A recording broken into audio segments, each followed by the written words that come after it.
ওটা হলো তোমার এখান থেকে হাঁটু উপরে উঠাই দিব, হ্যাঁ, হাঁটু উপরে উঠায়া কিক করতে হবে। এখান থেকে হাঁটু উপরে উঠায়া কিক, এখান থেকে হাঁটু উপরে উঠায়া কিক, হাঁটু উপরে উঠায়া কিক করতে হবে, হ্যাঁ। এরকম হাঁটু যদি নিচে থাকে তাহলে কিক বেশি উঠবো না, একদম হাঁটু উপরে উঠায়া কিক মারতে হবে, ঠিক আছে। 50 কিক করাবো, রেডি, কেমন কাজ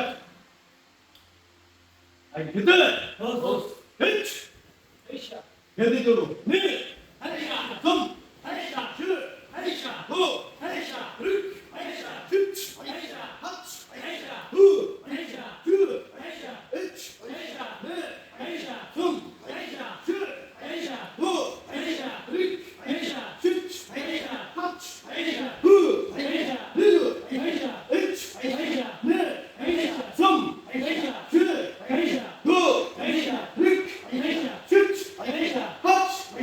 রুক হিট হাত হু